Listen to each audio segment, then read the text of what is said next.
Welcome back to Reds Fusion LFC, your home for the hottest Liverpool updates, transfer battles, and breaking Premier League drama. Today we've got a massive roundup from Florian Wirtz's rising hope, fresh injury news inside the Liverpool camp, and Hugo Ekitike's emotional dream moment, Chelsea's latest Wonderkid swoop, and a three-way transfer war featuring Liverpool, Arsenal, and Manchester United for the next Toni Kroos. Strap in, Reds fans, this one's packed. Don't forget to like, comment, and subscribe to stay updated with every twist and turn in the transfer window. Florian Wirtz isn't a Liverpool superstar yet, but Reds teammates offer clear hope. This week's Blood Red assesses the ongoing debate about Florian Wirtz's Anfield adaptation, as argues why the Liverpool No. 7 needs time to show his true class coincide with the start of Liverpool's 10-year agreement with Adidas earlier this year. A giant billboard appeared in the city center of new signing Florian Wirtz, decked out from head to toe in the German manufacturer's apparel. Above the head of the track-suited Wirtz, the word superstar was written, and the enormous advertisement, which was wrapped around the Radio City Tower in Houghton Street, was more than a subtle nod to what was expected to be a riotous new association for club, brand, and player.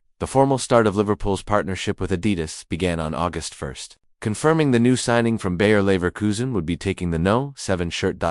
Those who place significance on such decisions, it spoke to both the value of Wirtz within Arne Slot's rapidly evolving squad and the bravery of the young German himself. To take on a squad number so steeped in rich history at Anfield, those who follow in the footsteps of Kevin Keegan, Luis Suarez, and, most pertinently, Sir Kenny Dalglish must prove themselves worthy. After all, so far, though, things have not quite gone according to plan, and national boss Julian Nagelsmann this week became the latest in a lengthening list of influential voices from Germany football to be asked about the attacking midfielders' adaptation process on Merseyside. The whole club itself is not as stable this year as it was last year. It's much harder to slip into the team now, remarked Nagelsmann, adding, ultimately, the overall situation is such that he just needs a little more time, which is normal, and you see that with other players who moved to the English Premier League as well. It was a reasonable and astute observation from Germany coach Nagelsmann, but in a world where the loudest and most outrageous are often heard first, the even-handed critique is rarely absorbed fully. There have been fleeting glimpses of the stardust in the boots of Wirtz.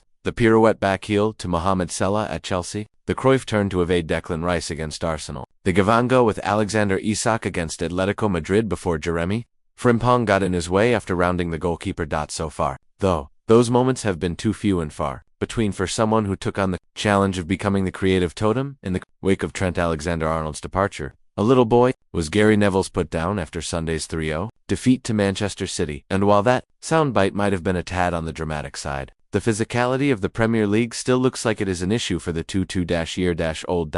At times, the former Leverkusen man seems surprised by the lack of time afforded to him in possession, and the intensity and velocity of the Premier League is the major obstacle to seeing a flourishing Florian Wirtz. He is, though not the root cause of Slot's problems, nor the biggest issue that needs addressing. In that sense, he has simply been unfortunate. He may, in fact, be able to take both advice and heart from Dominic Szoboszlai and Ryan Gravenberch, given both took their own time to adapt fully to the rigors of England. Following their arrivals from the Bundesliga in 2023, Liverpool stars' new injury message as updates shared after latest setback. Liverpool have been left depleted of options at right back at times this season, after injuries to both Jeremy Frimpong and Connor Bradley. While the Dutchman's recovery is ongoing, Liverpool defender Jeremy Frimpong says he is working hard to be back in contention after suffering his latest injury setback. The Holland fullback picked up his second issue of the season during the emphatic 5-1 win over Eintracht Frankfurt after pulling up in the first half. Frimpong has been sidelined for the last 5 matches as a result of the problem,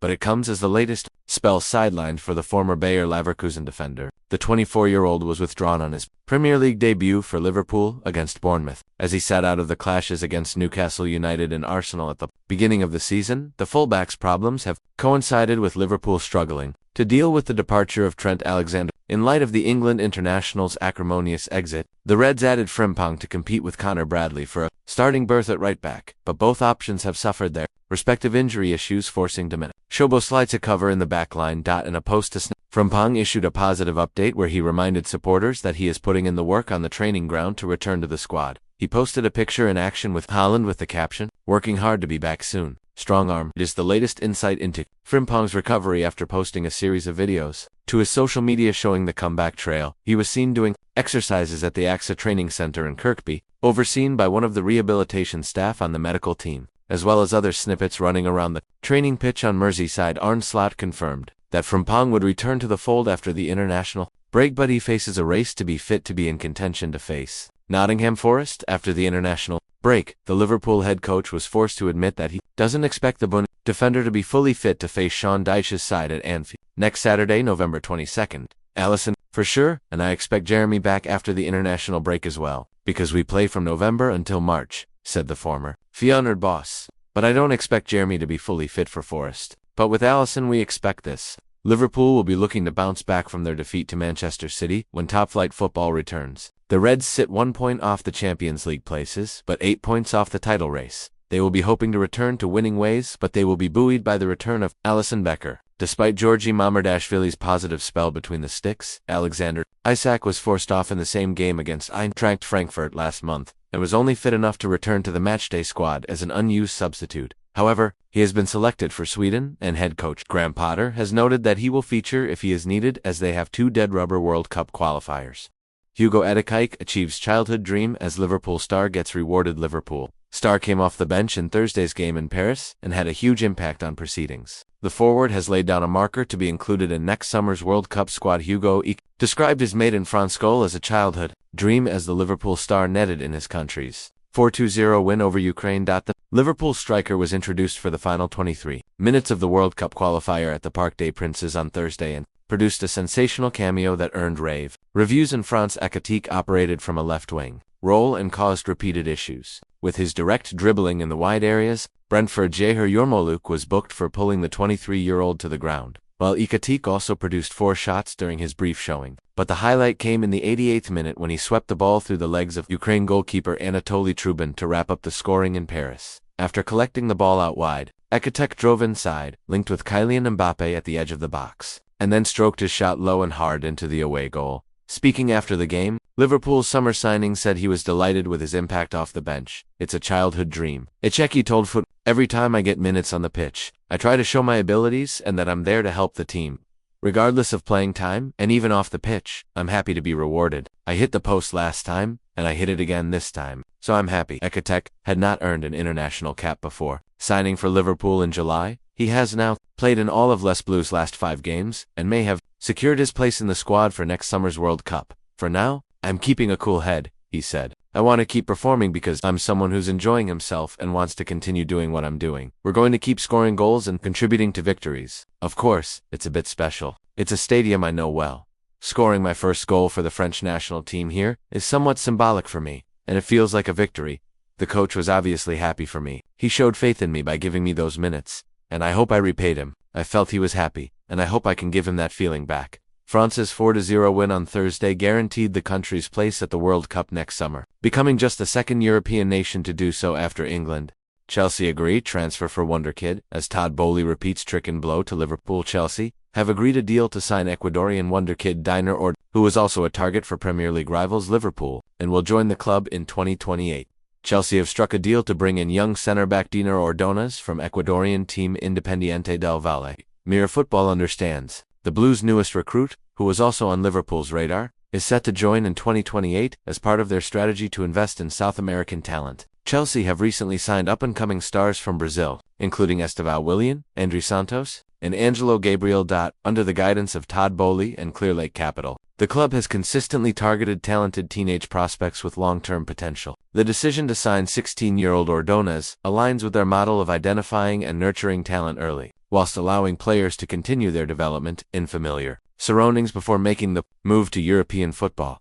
The West London club's recruitment efforts in South America are among the most advanced in the Premier League. Chelsea's scouting network has been strengthened in areas such as Brazil and Ecuador, ensuring the club remains at the cutting edge in identifying the next wave of talent. Chelsea have a strong relationship with Independiente, where Blues midfielder Moises Caicedo began his youth career before transferring to Europe with Brighton and Hove Albion. 2021. Ordonez was also reportedly on the wish list of Chelsea's Premier League rivals Liverpool. The Premier League champions were said to be among the top European clubs keeping tabs on him. Liverpool's scouting department, spearheaded by sporting director Richard Hughes and backed by the club's youth recruitment network, had reportedly identified Ordonez as one of the most promising talents in South America. Scouts have reportedly hailed him as the best player of his age group on the continent. However, Liverpool have missed out on securing his signature, with Chelsea poised to bring him to Stamford Bridge in 3 years' time. Chelsea are third in the Premier League after beating Wolves 3-0 last weekend. Manager Enzo Maresca said, "We are happy with the performance. The Blues head was very worried before the game because these are always tricky matches. But in the first half and second half, we created so many chances and didn't concede anything. Even in the first half, I was happy with the performance, and the difference between the first and second halves is that in the second, we scored goals, and in the first, we missed many chances."